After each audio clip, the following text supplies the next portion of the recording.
Good evening, everybody. My name is Wayne Ranney, and I serve on the board of directors for the Grand Canyon Historical Society. And we welcome you to tonight's virtual outing.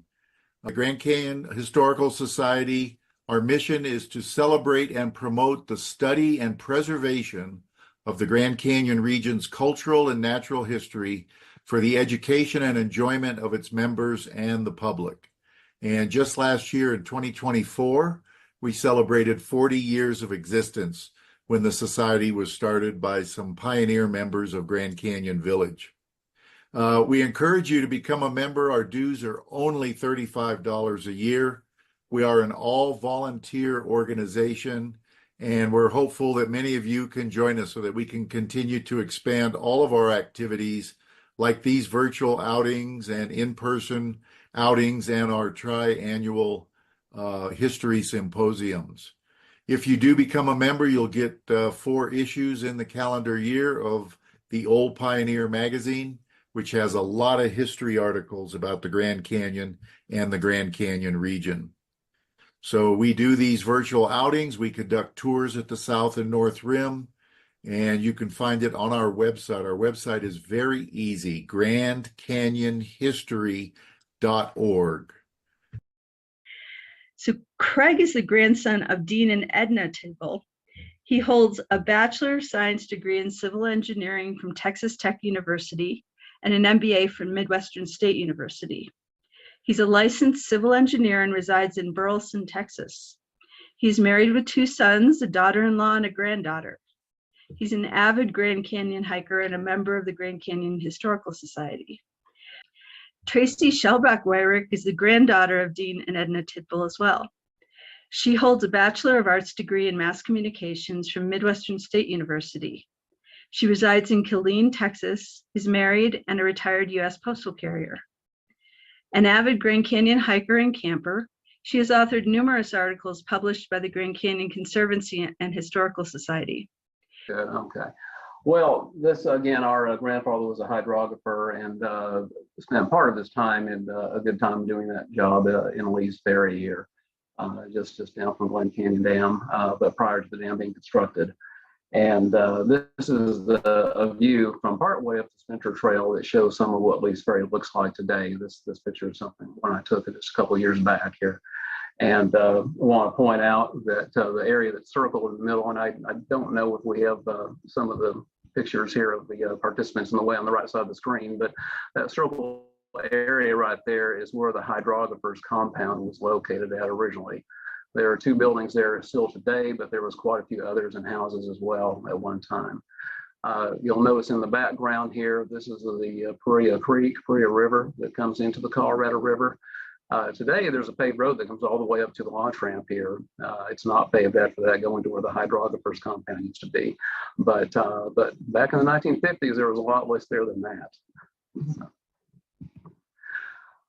So a quick introduction to our grandparents, Edna and Dean Tidball. Dean was from Whitehall, Montana, and grew up there. He was the owner and operator of a creamery, which was involved in the collection of milk products, pasteurization, and distribution. Edna was originally from Minot, Montana, but had Minot, North Dakota, and had some family that had migrated at one point over to Montana and liked it, and she followed, and she had a teaching certificate, became a school teacher, and there in Whitehall, Montana, she met Dean, and the couple were married in 1929. Yeah. And these are the letters that we got from our grandmother through the family that she wrote.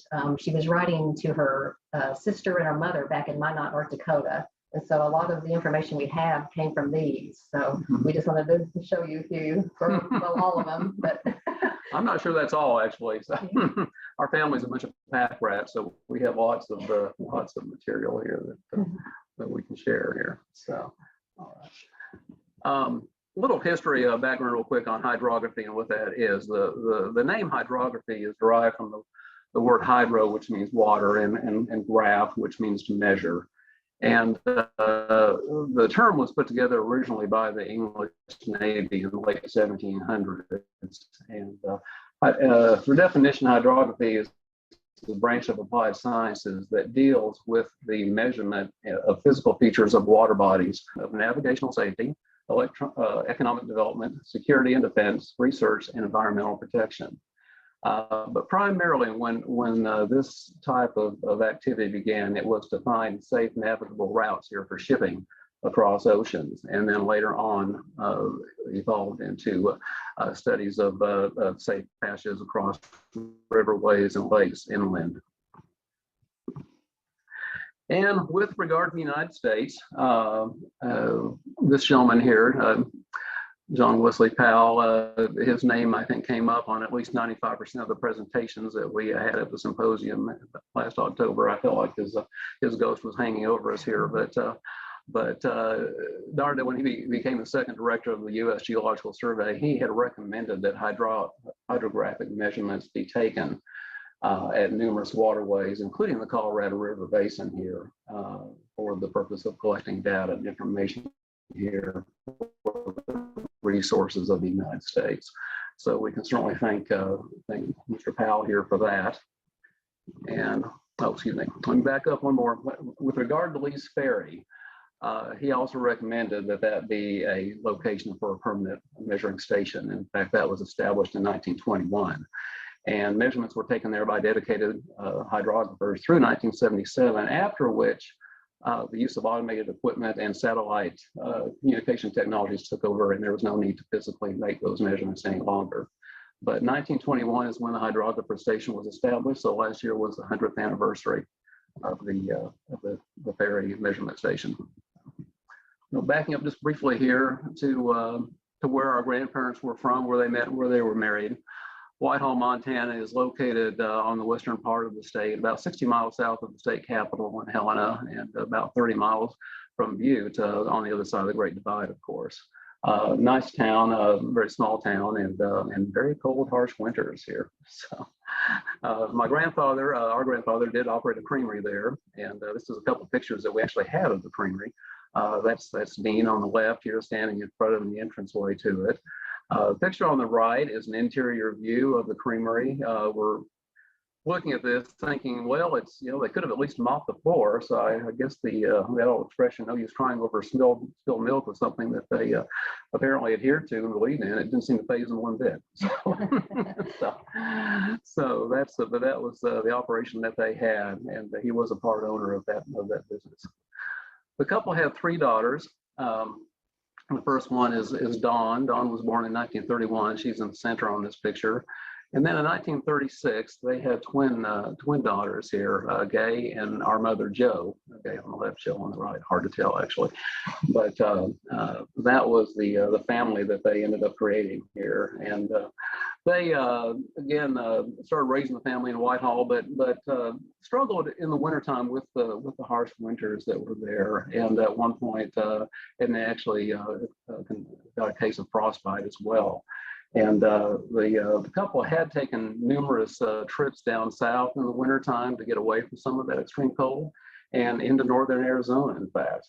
And at one point, they actually had met up with, I believe, descendants of Lorenzo Hubbell, who established the Hubbell Trading Post, and found out about possibilities of working at some of the trading posts along the Arizona Strip, near Marble Canyon, and at Hubbell, which is in Venado as well. And also Art Green, I think. Yes, yeah, we believe they met Art Green, who was one of the famous river runners back in the day back there. He actually had a boat that he would take people upriver here to see Rainbow Bridge as well.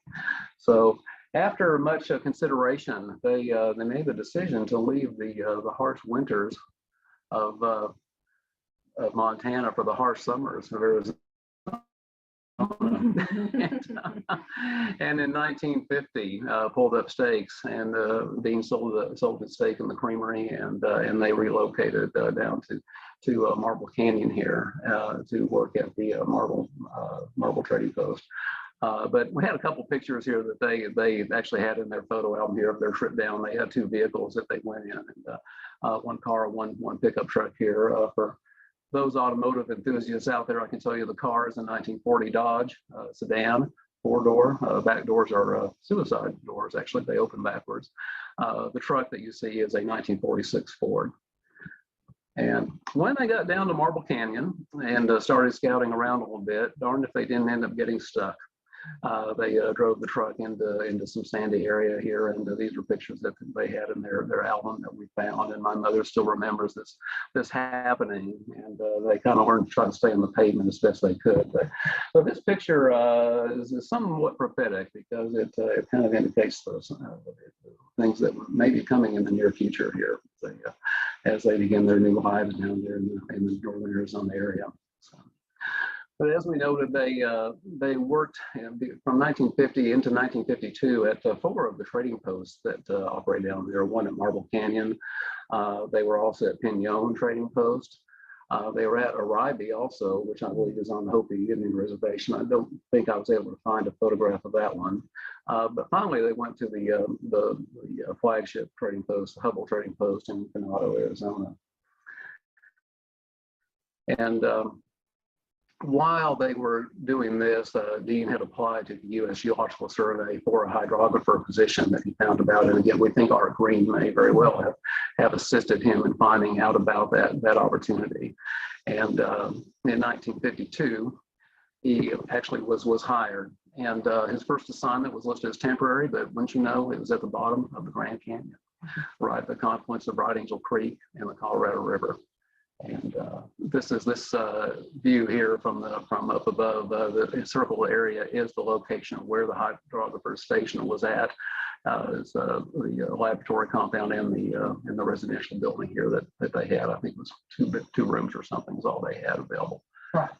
Yeah, and our grandmother mentioned, of course, they saw a lot of river runners going down, and she mentioned a feature in the river called the Devil's Spittoon. And we're not sure, that sounds like it probably was a whirlpool, but anybody later on when we're done, if you can tell us if that's still in existence or if that is a real name on the river, we'd like to know.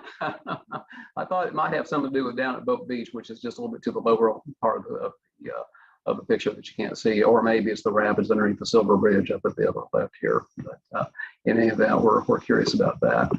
But this is a view of the house on the left here that they lived in. I believe it just consisted of 2 rooms. And, the picture on the right, the same house is on the right side there, and then the laboratory where they did their lab work, their measurements here of sediment levels in the water was conducted there. For perspective, you can see the Black Bridge in the background there is visible here. So these structures don't exist out there any longer here, but you can get some ideas of roughly where they were located at. And to sample the river here, the best way because of the steep topography and the inaccessibility, cable car made the best sense. And of course, the cable car had been in existence there since the early 1900s when David Rust had established the camp that eventually became Phantom Ranch. But before the Black Bridge was built, they had the cable car running across, and that's the view of the cable car that they had at that time. When the U.S. Geological Survey came in and needed a cable car as well, they pretty much established it in the exact same location as the Rust cable car had been. And the cable car was used primarily to get samples from the water and also take measurements. And there were 5 primary measurements that they took from the cable car. And that was the surface elevation of the water depth, the water velocity, the temperature, and then the sediment load, how much sediment was being carried by the water. And I'll note to get these measurements here, it was very much a manual operation. That car that you see right there is all wood, and it was not motorized in any way at all. So it was parked up at one end of the canyon wall. In this case, our grandfather Dean, in that picture that you see right there on the right, would get in, release the handbrake, and his hand is on the brake right there. There's a lever hanging down off the cable, and that's actually what he released, and the thing would just go by gravity out to the center of the low point of the cable and hang right there. He could control a little bit where it was, and then using that same handbrake mechanism, it was kind of like a come along winch. He could pull it manually and then get himself back up to the platform here where he began from.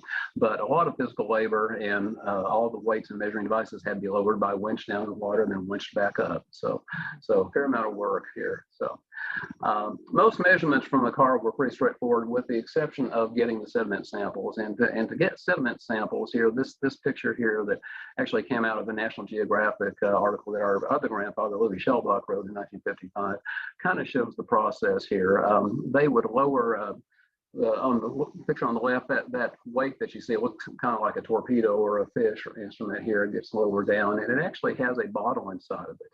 And the picture on the right, he's opening up the cap on the end here. They had a valve that they could open, and after that was lowered down into the water at different depths, then they could open that and collect water. And the water that would be full of sediment here. So then they pulled that back up, and they had a sample of water, and the concentration of sediment was included in that. And this comment down at the bottom here was just something that we always thought was funny. We always heard the story since Dean operated a creamery up in Montana. When he came down here, these pint-sized bottles that the sediment samples were collecting looked very much like milk bottles. And he said, for 20 years, I ran a creamery down here in the canyon. I never see a cow, but I still have milk bottles. So, but the process of how they analyzed how much sediment load there was in those bottles was done. I can describe it here with this picture right here. This is not the same bottle, but it's the same thing. So you have the water sample, and all the sediment, which is heavier than water, will sink to the bottom. Some of it's very light and will stay in suspension. But they would bring this into the laboratory and weigh the total contents that they had. Then they'd put it on the stove and cook off or evaporate out the water. And then when that was all fully dried out, all you had was just the dirt, which they often referred to as being a mud pie. And they would weigh that mud pie, and then they have the difference between the weight of the sediment versus the weight of the water, and that's how they knew what the concentration of sediment was in the water. Not all of the sampling was as glamorous as hanging off the cable car. Some of it had to be done manually here, just in the smaller water bodies. Bright Angel Creek was no exception. They took samples there. That's our grandfather in Bright Angel Creek. I think the bridge up at the upper right goes over to Bright Angel Campground. I'm pretty sure it's the same one that I'm familiar with. He also go up to Roaring Spring to take samples there, and that's a good 7 mile hike. 7 or 9 mile hike each way. Yeah. So they had very long, days here doing that type of work, and even operating the cable car was strenuous here. You had to crank yourself over those weights. Those weights could weigh between 50 to 150 pounds. They had to be heavy because they were trying to measure velocity of the river, and they had to be steady in the water. So they had to be able to resist the current. So they weighed a tremendous amount. So a lot of work there that they had to go through here.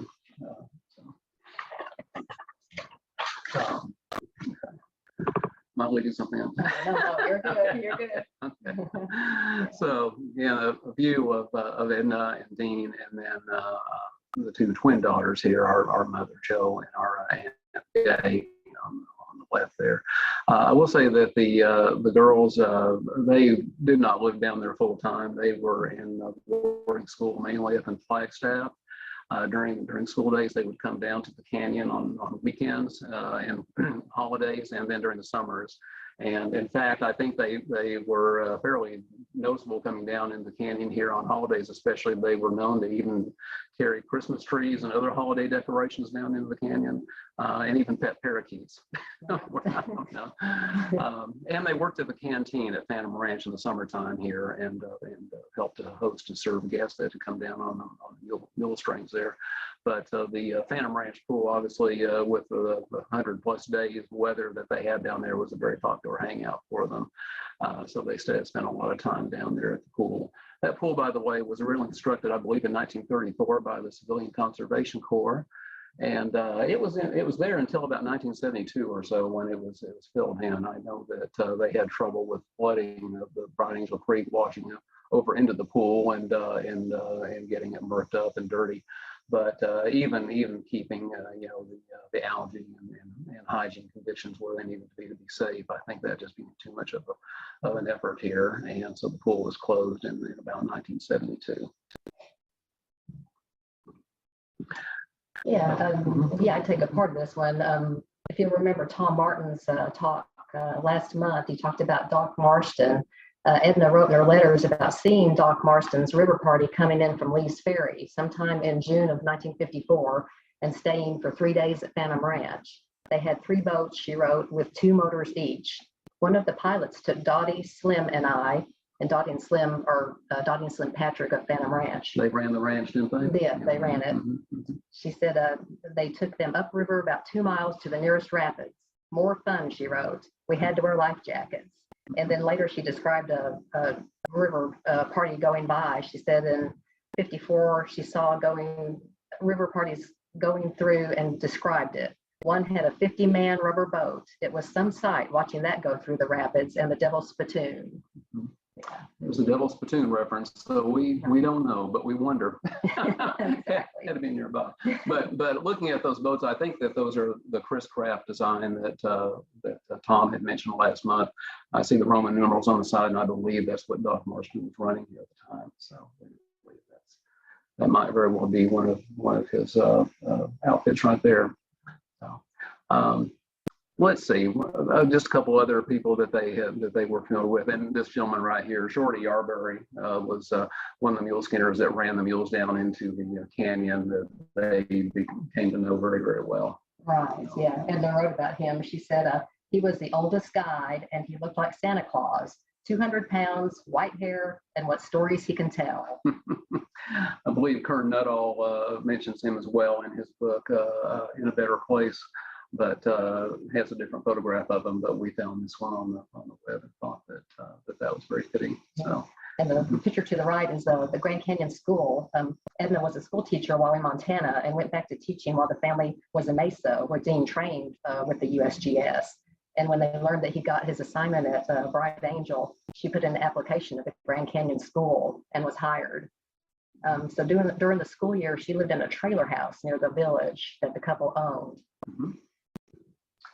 And then 1954,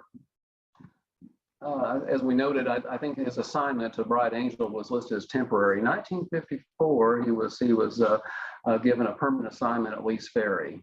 And this is an aerial view that actually our father, who was an Air Force pilot, took. He's actually flying a B-25 that he pulled out of San Angelo, Texas, but took a picture looking down at the Lees Ferry area. So that's a view from there that he provided us. Next slide. Yeah. And that's the Cathedral Rock. Yeah, that's Cathedral Rock on the entrance road here. This is where I think Edna had a lot to say about this transfer to Lees Ferry. Right, the transition. She wrote home early in 54 that she would be thrilled spitless if they could get a transfer to Marble Canyon. And in March of 54, Dean was notified he got the permanent assignment at Lees Ferry and that the family would move there sometime after high water. How lucky can we get, wrote Edna. We can drive into and out of it. We won't have to hike or take the mules. but I think luck is relative, and I think at that point they totally forgotten about the truck getting stuck in the sand out there when they first moved down there. This road into Lees Ferry, this is the entrance on the left, was totally unpaved at the time. It was about 7 miles of mostly just wash, and anytime there was a storm, it would change dramatically. You'd have boulders in the way. Sometimes they were completely cut off and not able to actually get in and out of there until a road grader and maintenance crew came by. So, but beautiful country out there, and the little boy you see underneath the mushroom rock there looks vaguely familiar to me, but I don't know. So here's another view from what it looked like, the hydrographer compound looked like in those days. And this is from the Paria River bluffs, which are the bluffs around the river as it's coming in. So the river is right behind us in this picture right here. But as you can see also, nothing is paved. And there was no crossing of the Paria as well, no bridge, no paved crossing or anything. It was a low water crossing, and you could only do that essentially during low water and good weather. Yeah, Edna wrote about when they moved their trailer home from the South Rim across that. She said Paria Creek just 10 minutes before a cloudburst hit. The friends were stranded there until midnight, plus 38 people who were in a boat party that landed that day from Hite, Utah. Edna quickly learned the Paria Creek had a personality all its own. And here are a few of her descriptions and comments about the Paria Creek. She said the Paria acts up constantly, or she would say the Paria goes wild every few days now, or she would say the Paria is misbehaving again. And in July of '56, she wrote, the Paria has gone crazy, flooding once or twice a day, so we spend hours beside it using the truck to pull out the stupid who attempt to cross it. They had learned early on to not always park their car at the compound, keep it on the other side of the Paria in case they had to get out of there. So a few tricks there. When they moved there, very quickly, Edna came up. She had a nickname for a lot of things anyway. In fact, all their automobiles had names also, as I recall. But with regard to Lees Ferry, she often referred to it as Fort Tidball, and this is as you can see some of her letters that she wrote. And then the other name she loved to use was Ferryland. So Fort Tidball or Ferryland, that's what she called it, and she would address her letters that way. So, but a couple other views of what things looked like in those days. This is looking to the south across the river. I will say that the two buildings just to the right of center there, those two small ones right that you see just to the right of center, I think are the only two that are actually still there today.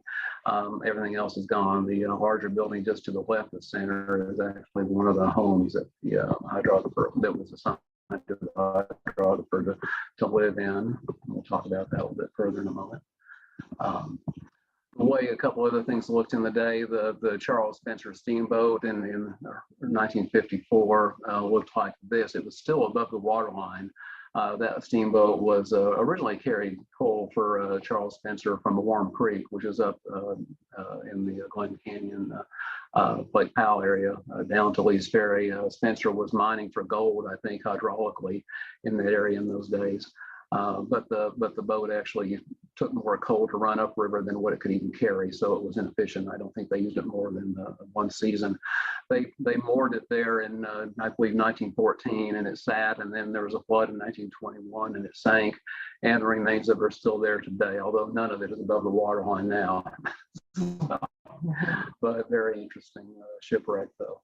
And the old, what they called the Lees Fort on the right here, that's what the remains looked like in those days as well. So there were two homes that they had access to that when they lived at Lees Ferry. One was called the Small House, and it was the one that Dean and Edna preferred, I think, because it took less effort to clean. There was also the Big House, and this is a view of that one here, and looking more to the west, and you can see Lee's backbone rising up there on the left side of the picture. But this house actually had a fireplace. It had a big screened-in porch. It was, by the standards of the day, in that area, relatively nice, but she referred to it as a skating rink. She thought it was too big, too much to clean, and really wasn't a fan. So I think most of the time they lived in the Small House. When they had visitors or other government officials come and visit, that was the place that they put them up at here. The two buildings that you see on the left, again, I think those are the ones that still remain there today. I think they look the same as those. I'm pretty sure that's the perspective that we have in this view. This is another view just a little bit further of those same two buildings on the left. There's another structure on the right. The car that you see there, we believe that is Dean and Edna's Mercury that they had parked there. But the boat, we're pretty certain belonged to Dark Green. That's a much larger boat right there. And we know that Art actually took passengers up to see Rainbow Bridge and but put in at Lees Ferry. So we're pretty sure that that's his boat there at that time. There was no electricity at the houses, and so definitely it's a primitive existence to some degree. They did have a generator referred to as a Kohler light plant here that was located about 50 yards or so uphill from the house. It had a hand crank, and this is not that generator, but it's as similar to what they had. But Dean would have to crank that up in order to get electricity into the home, and they needed electricity mainly only in the morning and then in the evening. The morning it was needed because Dean had radio communications with the USGS field offices, both in Flagstaff and in Albuquerque. Yes, and so he had daily check-in reporting that he had to do in the morning. So they would fire up the generator for that, and then in the evening they would run it while they needed a light inside the homes there. The nearest phones were 40 miles away. One was Jacob Lake, and the other was the Gap. The Gap. Yep. Yeah. No phone. No phone. No light, no motor car. Okay. There was no running water in the homes either. They did have two wells, one potable, one non-potable. The non-potable well was a very shallow well located right adjacent to the river here, and I think it was subject to fluctuations in the river level as to whether you could get water out of it, but it wasn't for drinking. The potable well, as they called it, is what you see here on the right. It was actually a spring that there was a pipe hooked onto, and Dean would have to go up with his truck and fill a 55-gallon drum with water from that and then haul it back down to beside the house. They had no plumbing in the house, so they would just have to dip water out of that drum for drinking purposes here. And though it's called potable here, we tend to wonder now, knowing about all the uranium mining and mercury mining that was going on in that part of the area here in those days. I just wondered just how good that water actually was.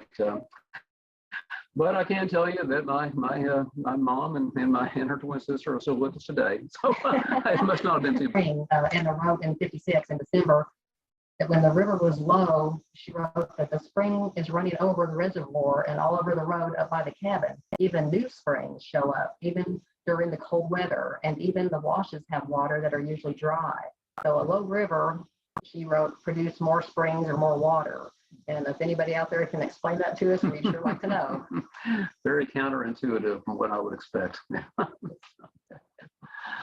So the other characteristic of the area when they moved in, as I referenced earlier just a moment ago here, was a tremendous amount of mining activity going on in the area. Lots of no trespassing signs. And Edna wrote quite a bit about that as well. Right, a little bit about what she wrote. She said in August 54, we have about 100 prospectors around on foot and in planes searching for uranium. Lots of roads going everywhere, she writes, into the hills and on top of the mesas. In late 54, they finally fixed the road going into Lees Ferry due to all the uranium outfits, but not the pre-afford to our home site.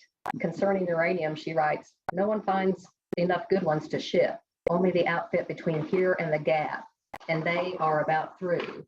In the fall of 54, she wrote, they were here the other day looking for cinnabar, some deposits on the government land and some across the river that look promising. Uranium claims are all around us. And then in mid-55, she wrote that there are 6 or 7 companies up the Korea Canyon now and a new mill in Tuba City. Later, she said, not much river activity except uranium miners who leave their cars and trucks here and travel by boat up to their claims above the junction of the San Juan on the Colorado. One company with a congressman from California were prospecting overhead here in a plane and a helicopter, which landed at the fort 3 times daily for refueling. We had a Navajo family living in a tent in the wash below the fort, guarding the claims of a Cameron outfit. No trespassing signs everywhere on the government land.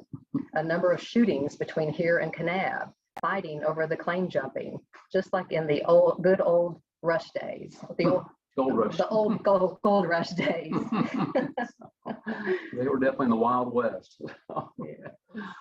But as far as Dean's work went, get back to being a hydrographer here. At Lees Ferry, there was a recorder tower and a cable car as well strung across the river.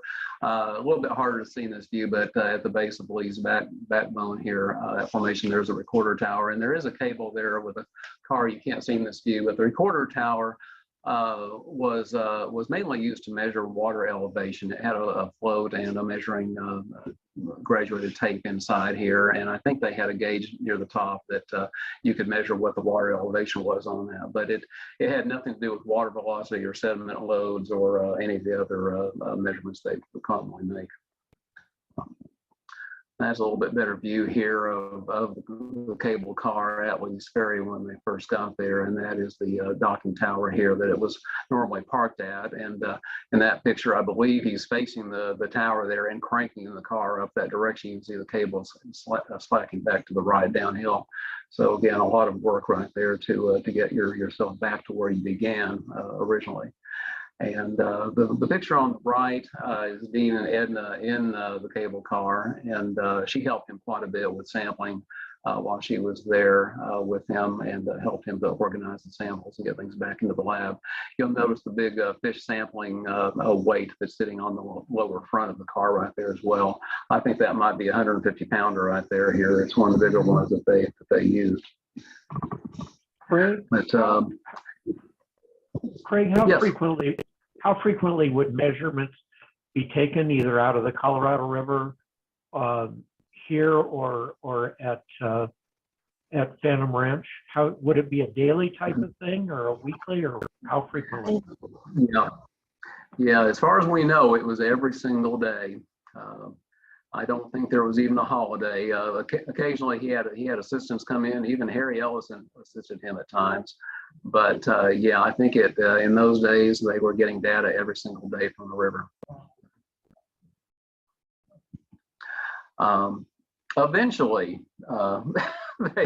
they realized how strenuous that work was, and there was a number of people that were working on trying to upgrade those cable cars here to make them less of an effort to utilize here. And about 1958 or so, a fully automated car came in.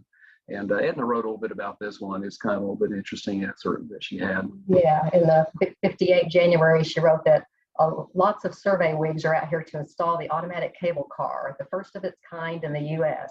They are all engineers. Even the inventor is coming along. She said that it came in 2 cartons, each carton weighing 800 pounds each. She said that men are here from Flagstaff, Tucson, and Albuquerque to help install it. If it works, more will be built and put at the other stations. She said it does all the work. It goes forward and backwards on the cable. It lifts the weights for measuring and sampling, and even has a 300-pound weight. She said the motor furnishes the heat. Well, it's got just about all the works, she wrote, except a restroom. She said it cost $6,000 to build. In today's dollars, I hate to think what that thing must have cost. But I know Dean was glad to have it, though, once he finally got up to the chance to utilize that instead of the hand-operated car.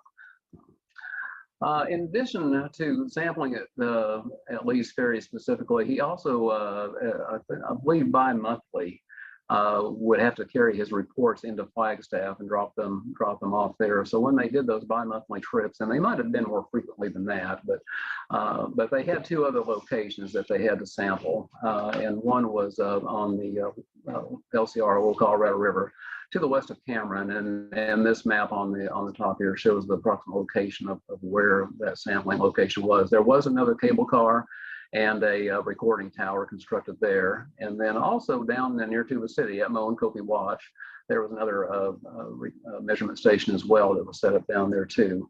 And I believe they had other people that operated and did sampling there on the more frequent basis, but whenever Dean would be making his trips to Flagstaff to drop off his reports, because again, he could not email or fax them in those days, he would make stops at these locations, and those trips usually amounted to about 2 days or so to actually do that, drop off reports, and then pick up supplies as well. Right, they got food, groceries, and a good portion though of their food supply was provided locally where they were, in the form of fish from the river and mutton obtained from the Navajo neighbors on the opposite side of the river. Deer were also harvested from the Kaibab Forest and House Rock Valley areas. One additional source of food came from the nearby Lonely Dale Ranch, which Edna commonly referred to as Paradise Ranch. The property encompassed an irrigated garden area supporting numerous fruits and vegetables, including corn, tomatoes, cantaloupe, melons, and pears. In fact, there was a 75-year-old pear tree there that she wrote about. So she said they always had a good supply of vegetables and fruit on hand. Mm-hmm. And the Lonely Dale was, of course, the home and fort that John D. Lee actually lived in and founded when he was there running the ferry. Right. A couple other pictures here of the recording is this another view of Lees Ferry on the left. You can see the car is kind of hard to see. It's on the table up in the upper left, circled it with a red circle, and the shadow is actually right down below here in the water that you can see.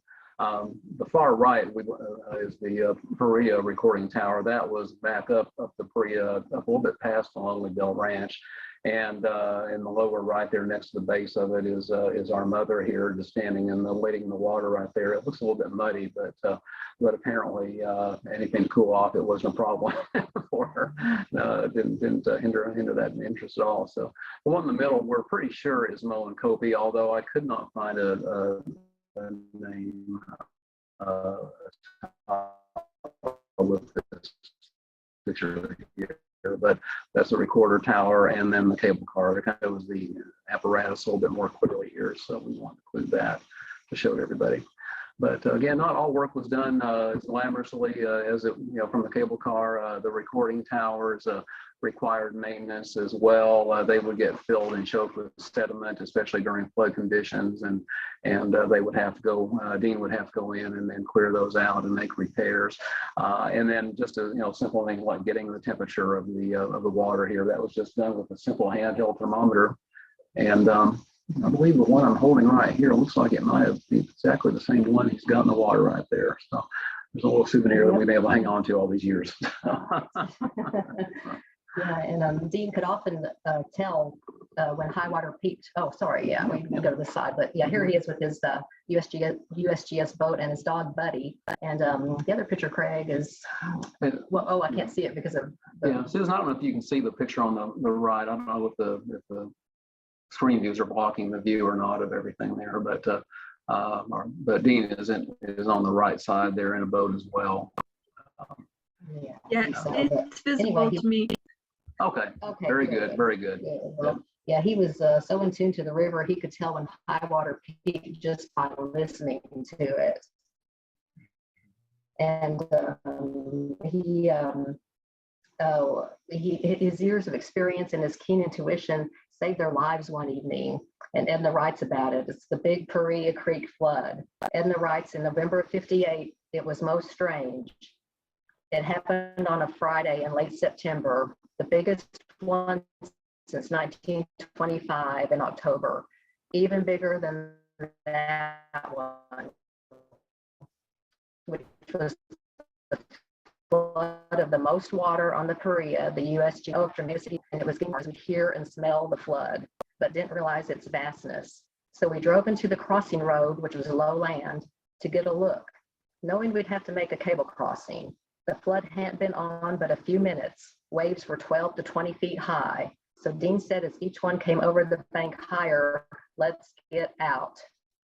We turned the car, but before we could drive the 200 yards to higher road, we were in deep water. Had the car stalled, we'd have had it, the car and us'uns. For even then, an 11-foot wall of water was sweeping across the Griffin's fields towards us. We only missed it by minutes. We slept in the car all night, and in the morning viewing the damage. All trees, brush, miles of fence, anything in its way was wiped clean, and a 4-foot deposit of sand and clay was left. Our road into Lees Ferry was gone. We were without one for 6 weeks until county crews could get machinery in. Our Paria gauge was damaged, the doors were open, the steel tape was broken, the float was gone. We had to cross on the cable. The entire Paria lower valley was a huge lake, so we had to wade in deep mud 2 miles along the cliffs to get home. She said the Paria normally runs 20 CFS. This flood was over 19,000 CFS and too dark to take pictures. Dang. Would like to have seen that. Yes. So, I'll make one other note here. The boat on the left here, as I said, the cable car was on the far bank. It was on the south bank of the Colorado River. There were so many river outfits coming and going, visitors and other tourists, whatnot, at Lees Ferry, a very busy place in those days. And to protect the car, that they kept it on the opposite bank here. So Dean would have to take the boat across to get there to it and begin his measuring work. So, and speaking of Craig and Traci, I just wanted to give you a little time check. We're about 10 minutes to the top of the hour, and I know you've got a lot more, but I'm going to leave a little time for questions. So okay. We usually do end at the top of the hour, but you can okay. We can kind of speed it up a little, Susan.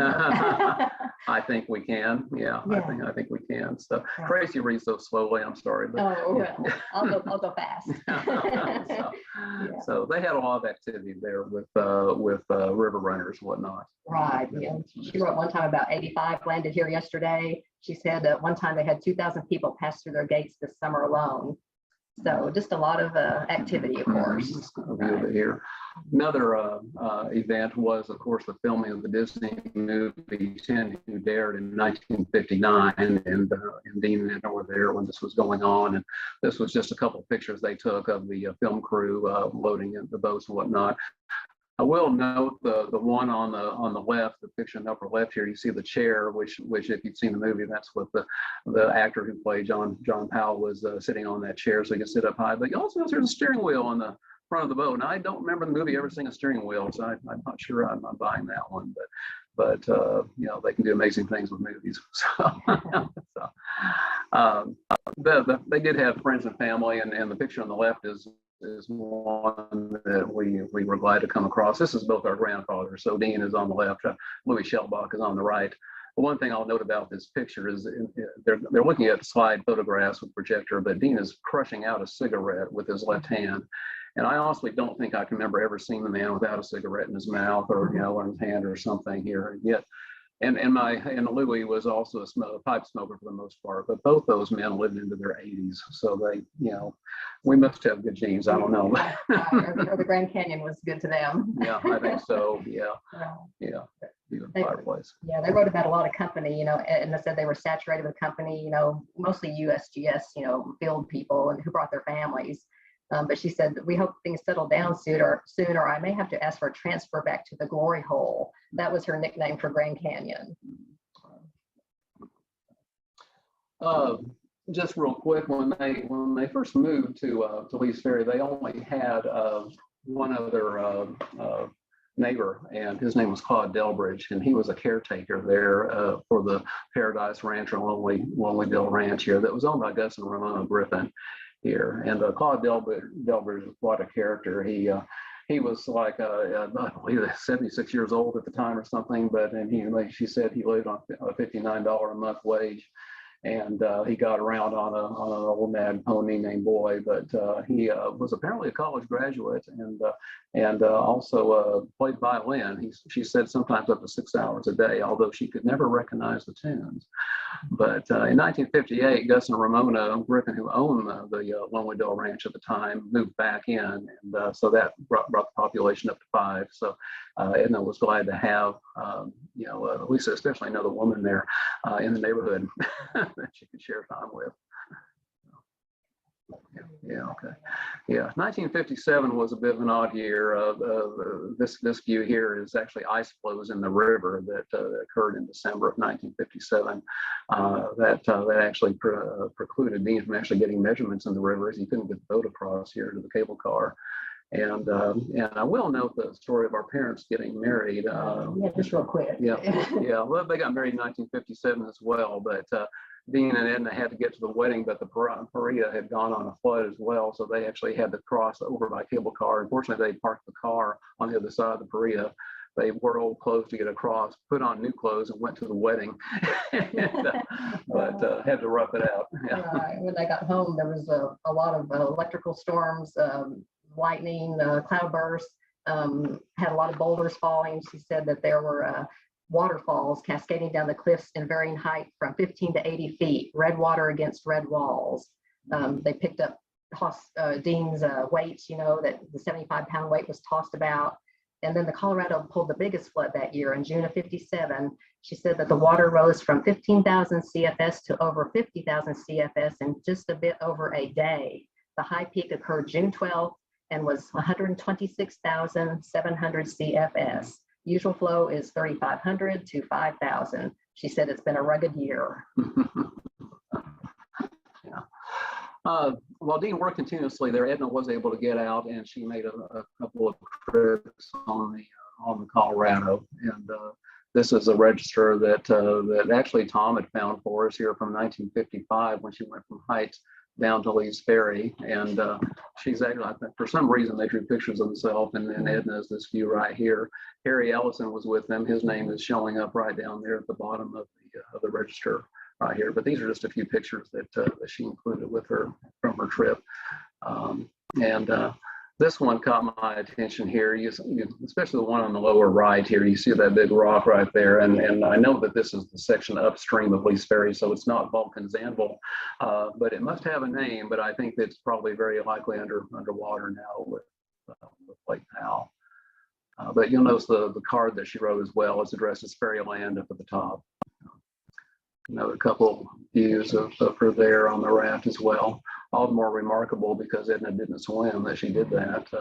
They toured Rainbow Bridge, and that again, both Dean and Edna were good hunters, and they did hunt deer here, which is something that they actually use for part of their food supply here. So I think the takeaway on that picture on the right is don't mess with Edna.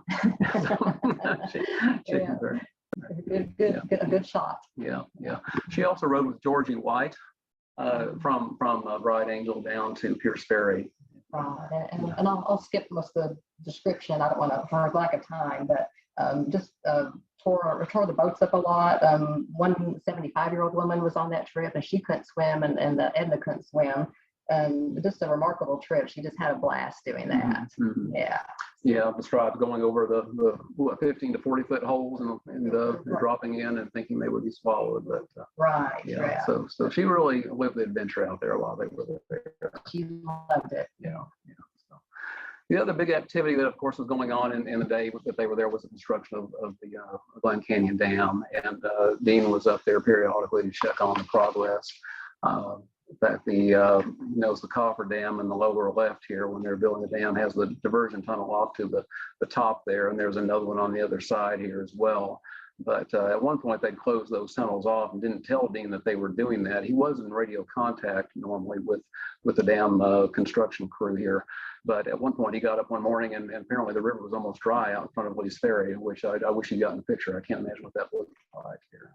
So, but just a few more views that they took. Of course, you'll see the arch there for the bridge that was put across the canyon here in advance of the construction of the dam. And then a couple other views of the dam as it was under construction here. The bridge, of course, went in first so that the workers could get to either side for the construction work. And a view of the canyon before and after the dam was built. I know it's the dam has always been controversial here, and if there's a bright side you can look at, you can say that, well, we lost a beautiful canyon, but we got a beautiful lake out of the project. But the one thing as a civil engineer I'll say is I've never heard anyone have anything negative to say about that bridge. It's probably beautiful in my opinion, and I can tell you that it was inspiration for me to actually go into civil engineering for my career. Was that structure right there? And to wrap it up, we have just a few before and after views of what things looked like at Lees Ferry, with about a 65-year spread between the two. We had pictures that our mother and aunt and grandparents had taken from the Spencer Trail, 1955 versus 2020, when Traci and I were up there most recently here. You can see things there's a lot of similarity. Geologically speaking, it's been no time whatsoever, but things are actually changing and eroding all the time, but much of the characteristics are still there. This last view is at the top of the Spencer Trail looking back towards Page. And again, a lot of similarity there. And yeah, there's been an awful lot of sediment that's washed down that river in that time. So, but, in closing. Yeah, in closing, Dean and Edna's time at Ferryland came to an end in 1961 when Dean transferred to the USGS Subdistrict Office in Flagstaff. And his duties there included measurements of Moenkopi wash still. In '63, he was transferred to Boulder City, Nevada, with duties associated with the operation of Hoover Dam. He was later assigned to the Arizona District headquarters in Blythe, California, retired in 1967. They loved the rugged and beautiful expanse of the Colorado River Basin that had been their home since 1950. The couple eventually settled in Orderville, Utah, located just 80 miles northwest of Ferryland. And about 22 miles north of Kanab, where we had the symposium back in October. Right. So, yeah. Thank you, guys. Thank you. We're glad to answer any questions if there are any. Thanks to both of you. That was really fascinating. I have one question. What happened to the measurements? What were they used for? They were used primarily to really predict what type of dredging or maintenance may be needed for the lakes and downstream waterways and rivers and areas here that the Colorado was, transporting through. So awful lot of data, and again, ever since 1977, that same data has been collected, but they're able to do it electronically here and through telecommunications. But the idea was to get an idea of just what impact is the dam having, or just the natural flow of the river. What is that doing to the ecosystem? And of course, we know about the tamarisk trees that now line the entire Grand Canyon all the way down through there, and some of that is somewhat directly equated to what's been going on and the impact that we have had here and the improvements that we made. But our government has an awful lot of data on a lot of things, and this is just part of what they did. And because John Wesley Powell said it was important, it shall be done.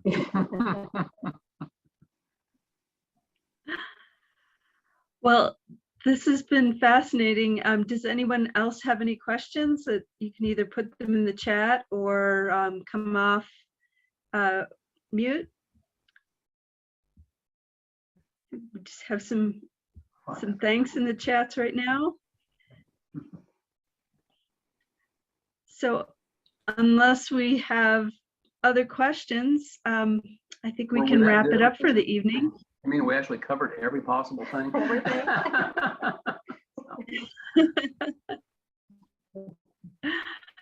Well, thank you both very much. This is wonderful. And I hope to see other people next time with Dr. Paul Schnurr on medical care, chapels, and challenges growing up at Grand Canyon. So Craig and Traci, thank you both very much, and we hope to see you again soon. Yeah, thank you, Susan. Our pleasure.